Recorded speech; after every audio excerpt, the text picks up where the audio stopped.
अस्सलाम वालेकुम, कैसे हैं आप सब। आई होप कि आप सब लोग ठीक ठाक होंगे और वेलकम है आप सबका आपके अपने YouTube channel life with plants में। आज की जो वीडियो है उसके अंदर मैं आप लोगों के साथ एक और बहुत खूबसूरत परमानेंट प्लांट जो है वो लेके हाज़िर हुई हूँ।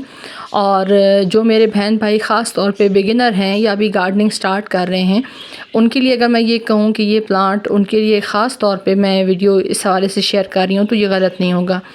मैंने आप लोगों के साथ सीडम डेंड्रोडियम की जो वीडियो शेयर की थी जिसमें उसकी कटिंग्स लगानी शेयर की थी, तो ये उसका अपडेट चेक कर लें कि जहाँ से हमने जो कटिंग्स इसकी ली थी टिप कटिंग, उसके बाद ये देखिए कि साइड से इसकी कितनी सारी जो लीफ हैं वो निकल रहे हैं और हमारा जो प्लांट है वो कुछ टाइम के बाद कितना ज़्यादा बुशी हो जाएगा। तो कोई भी वैरायटी अगर आप अपने पास लेके आते हैं तो वो वैरायटी लाना आपके पास कमाल नहीं होता। उस वैरायटी को बाद में इतना ज़्यादा आप बढ़ा दें कि आपके पास उसके बेशुमार प्लांट्स तैयार हो जाएं, तो ये असल में जो कामयाब गार्डनर है उसकी निशानी होती है। आज जो वीडियो है वो मैं जिस खूबसूरत प्लांट के हवाले से शेयर कर रही हूँ, ये क्लांचू की बहुत खूबसूरत वैरायटी है और इसका जो इसकी आईडी है वो है लेक्सीफ्लोरा। लेक्सीफ्लोरा इस जो आईडी है यानी इसकी जो स्पेशल नाम है वो इसका ये है। फैमिली ये सारी जो है ये क्लांचू की फैमिली से ही इसका ताल्लुक़ है और देखने में ये इस तरह से लग रहा है जिस तरह से जो क्लांचू फिडिस्टन कोई होती है उसी टाइप की। लेकिन मैं आज आप लोगों के साथ इन दोनों का जो मवाजना है वो भी शेयर करूंगी ताकि आपको अच्छे से आइडिया हो जाए कि इन दोनों में कितना ज़्यादा डिफरेंस है। सिर्फ पत्तों का थोड़ा सा स्ट्रक्चर जो है वो दोनों का मिलता है क्योंकि फैमिली एक है, आगे वैरायटीज़ या स्पीशीज़ जो है उसकी डिफरेंट है। तो इसकी आज हम केयर हवाले से बात करेंगे, इसकी मैं कटिंग्स लगाऊंगी और आप लोगों के साथ ये वीडियो इसलिए शेयर कर रही हूँ कि आप लोगों के पास भी अगर ये वैरायटी है या आपके पास अगर इसकी कोई कटिंग कहीं से आपको मिल जाती है या किसी आपके फ्रेंड के यहाँ रिलेटिव के यहाँ ये लगा हुआ है तो उसको ज़रूर ला के अपने गार्डन के अंदर आप लगाएं। अच्छा, ये जो है ये आप लोगों के साथ मैंने दोनों प्लांट्स इकट्ठे रखे हैं। ये क्लांचू जो है वो फिडिस्टन कोई है और ये वाली जो है ये लेक्सीफ्लोरा है। अब हैं ये दोनों क्लांचू फैमिली से ही, लेकिन दोनों का डिफरेंस आपको अच्छे से अब पता चल रहा होगा कि इसका जो कलर है वो टोटली पर्पल हो चुका है और जो दूसरी वाली वैरायटी है इसके जो एजेस हैं वो थोड़े रेडिश मैरून सा या ब्राउन सा इसका जो एज है वो है, लेकिन जो लीफ है वो टोटल ग्रीन है। तो ये इसका डिफरेंस है और बहुत खूबसूरत प्लांट है, सकुलेंट वैरायटी का प्लांट है, परमानेंट प्लांट है और हार्डी प्लांट है। पूरा साल आप इसको लगा सकते हैं और जिस तरीके से फिडिस्टन कोई की केयर होती है उसी तरह से आप इसकी भी केयर कर सकते हैं क्योंकि ये सारे ऑल ओवर अगर आप देखें तो ये सारे सकुलेंट्स में आते हैं और ये जो टाइम चल रहा है ये इसका पीक टाइम चल रहा है ग्रोथ के हवाले से भी। उसके अलावा भी जब गर्मियों में काफ़ी सारे सकुलेंट्स को इश्यूज़ होते हैं कि अगर आप उनकी थोड़ी बहुत केयर नहीं करेंगे या उसको थोड़ा आप तवज्जो नहीं देंगे तो वो अच्छे से नहीं चलेगा। ऐसी कोई बात इसके हवाले से बिल्कुल भी नहीं है। इसको आप धूप में रखें, छाँव में रखें, जहाँ पे भी रखें, ये बहुत अच्छे से आपके पास चलेगा। अब ये है कि इसकी जो प्रोपगेशन है वो जिस तरह से मैं आप लोगों के साथ नॉर्मल जो वीडियो सकुलेंट्स के हवाले से शेयर करती हूँ सेम वही केयर इसकी भी है। यानी आप इसको लीफ से भी प्रोपगेट कर सकते हैं, इसकी प्रोपगेशन के हवाले से अगर बात करें। उसके अलावा स्टेम कटिंग से कर सकते हैं। उसके अलावा जो इसकी टिप्स होती हैं पत्ते की, उसके एजेस पे भी इसके बेबी प्लांट्स बनते हैं। जिस तरीके से मदर ऑफ़ 1000 या मदर ऑफ़ मिलियन होता है, सेम वही चीज़ इसके साथ भी होती है। तो इसको आप तीनों तरीक़ों से प्रोपगेट कर सकते हैं, एक सिंगल लीफ से भी, स्टेम कटिंग से भी और इसकी जो बेबी प्लांट्स होते हैं उनको उतार के मदर प्लांट से आप इसको डिवाइड करके लगा सकते हैं। अब इसके लिए अगर आप इसकी हैंगिंग बास्केट बनाते हैं तो ये एक ऐसा प्लांट है कि हैंगिंग बास्केट में ये बहुत अच्छे से फैलता है और बहुत जल्दी आपकी जो हैंगिंग बास्केट है उसको कवर कर लेता है।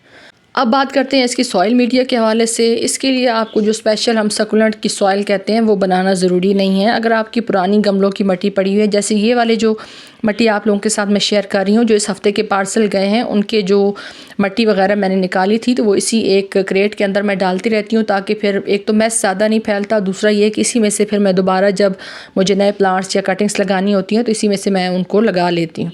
मिट्टी का सॉफ्ट और नरम होना लाजमी है। बेशक आप पुराने गमलों की मिट्टी डाल रहे हैं, अगर आपकी वो मिट्टी सख्त है पुराने गमलों की तो उसके अंदर आप थोड़ा सा रेत और हल्की सी इसके अंदर जो है वो अगर आप 10 से 12 इंच के पॉट के हिसाब से मट्टी देखें, इतनी मट्टी तादाद में हो तो उसमें आप 1 से 1.5 चम्मच या 2 चम्मच राख की भी ऐड कर सकते हैं।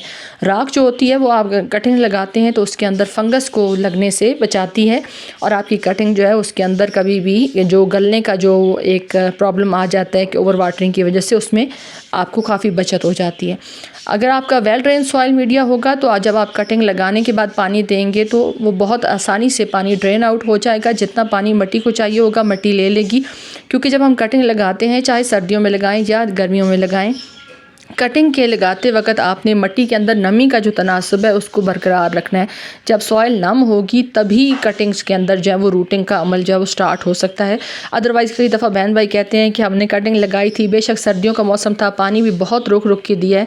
ये चीज़ भी याद रखिएगा कि सर्दियों में हम जब कहते हैं कि पानी देखभाल के दें तो इसका ये मतलब हरगिज़ नहीं होता कि आप जो है वो काफ़ी अरसा जो है वो अपने प्लांट्स को पानी न दें। उनके अंदर हल्की फुल्की नमी बनाए रखें, लेकिन मिट्टी या कीचड़ वाली जो मिट्टी बनानी है उससे थोड़ा सा अपने जो प्लांट्स हैं या अपने जो गमले हैं उनको बचा सकते हैं। तो इसको मैं फिल कर रही हूँ और इसकी आप अगर आप देखें तो ये एक मदर प्लांट है और इसमें से काफ़ी सारी ब्रांचेस जो है वो साइड से निकल रही हैं। तो जब आपका प्लांट कोई भी इस तरह से डी शेप भी हो जाए तो उसको लगाने के लिए बेहतरीन टाइम जो है वो ये टाइम चल रहा है। वैसे अगर आप चाहें तो इस वैरायटी को साल में किसी टाइम पे भी लगा सकते हैं। छोटी सी छोटी कटिंग भी लग जाती है, आपके साथ ही शेयर कर रही हूँ, कोई बड़ी साइज़ की कटिंग मैं नहीं ले रही। और इस सारे मदर प्लांट को मैंने बिल्कुल खाली कर दिया था। जो छोटे छोटे आपको स्प्राउट नज़र आ रहे हैं बिल्कुल पॉट के साथ थे, मिट्टी के साथ, वो सिर्फ मैंने छोड़ा है, बाकी सारी जो कटिंग्स हैं वो लगा दी हैं, क्योंकि मुझे इस प्लांट को बढ़ाना है। खूबसूरत प्लांट है और इस टाइम पे आप देखिए इसका कलर कितना ज़्यादा निखर के सामने आ रहा है और साथ साथ इसके अंदर एरियल रूट्स भी बन रही हैं। ये देखिए ये पिंक पिंक सी आपको जो एरियल रूट्स नज़र आ रही हैं।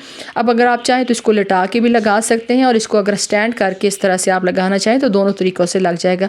क्योंकि जब प्लांट के ऊपर एरियल रूट्स आती हैं तो मैं अक्सर आप लोगों के साथ शेयर करती हूँ कि वो आइडियल टाइम होता है उस प्लांट की प्रोपगेशन के हवाले से, क्योंकि प्लांट खुद आपके साथ ताउन कर रहा होता है, वो चाह रहा होता है कि आप उसकी प्रोपगेशन करें।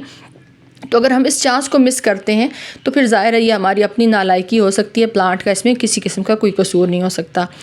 इस टाइम पे जब आप कटिंग्स लगाते हैं तो जो प्लस पॉइंट है वो ये है कि आपको इसको शेड में रखने की ज़रूरत नहीं है, ना ओस और कोरे से बचाने की ज़रूरत है, क्योंकि सकुलेंट्स जो होते हैं वो ओस और कोरे वाले मौसम को आराम से बर्दाश्त कर लेते हैं। ये ठंडे जो एरिया है या ठंडे जो मौसम होता है उसको ये ख़ास तौर पर बहुत ज़्यादा पसंद करते हैं। सिर्फ ये है कि इन्हीं सकुलेंट्स को जब आप गर्मियों में लेके चलते हैं तो आपने इनको शेडी प्लेस पर रखना होता है, देखभाल के इनके पानी की जो आपने रिक्वायरमेंट है उसको देखभाल के करना पड़ता है। बहुत ज़्यादा इसके अंदर आपने फर्टिलाइज़र नहीं ऐड करना, ज़रूरत भर की जब आप मिट्टी बनाते हैं उसके अंदर अगर आप ऐड कर देंगे तो वो आपके प्लांट के लिए काफ़ी रहेगा। तो ये आप लोगों के साथ जो मैंने वीडियो शेयर की है इसको मुकम्मल करने के बाद इसकी जो बाकी जितनी भी स्टेम्स नज़र आ रही थी ये सारी मैंने लगा दी हैं। इनका अपडेट जिस तरीके से मैंने आपको सीडम डेंड्रोडियम की जो अपडेट वीडियो है वो दिखाई है, इनका अपडेट भी शेयर करूँगी। आपके पास अगर एक प्लांट है तो उसको एक प्लांट ना रहने दें, उसमें से कटिंग्स के साथ आप बेशुमार प्लांट बनाएं तो आप कामयाब गार्डनर्स जो है वो तस्वर किए जाएंगे। अगर आज की जो वीडियो है ये आपको अच्छी लगी, अब यहाँ से मैं आपको दिखा रही हूँ, ये जगह मैंने कट कर दी थी तो जो इसके नीचे वाला ये पोर्शन है ये बिल्कुल विजिबल हो गया। इसको अच्छे से अब ग्रोथ का टाइम मिलेगा और हमारा प्लांट जो है वो इसमें से हमें काफ़ी सारी कटिंग्स भी मिल गई और इसके आगे जो फ्यूचर में ग्रोथ है वो भी मल्टीप्लाई होकर बहुत ज़्यादा अच्छे तरीके से हो जाएगी। अगर आज की शेयरिंग आपको मेरी अच्छी इन्फॉर्मेटिव लगे और आपको ये प्लांट मेरा पसंद आए तो मेरे चैनल को सब्सक्राइब कर दें, वीडियो को लाइक करते हुए जाएं। आप सबकी वीडियो देखने का बहुत बहुत शुक्रिया। अपना ढेर सारा ख्याल रखिएगा, मुझे दुआ में याद रखिएगा। इसको भी मैंने पानी दे दिया है। नेक्स्ट पानी आपने तब देना है कि जब आपको लगे कि ऊपर का सरफेस जो है वो थोड़ा सा ड्राई है। बिल्कुल मिट्टी ड्राई नहीं होनी देनी, मिट्टी के अंदर नमी बना के रखनी है। अपना ढेर सारा ख्याल रखिएगा, मुझे दुआ में याद रखिएगा। अल्लाह हाफिज़।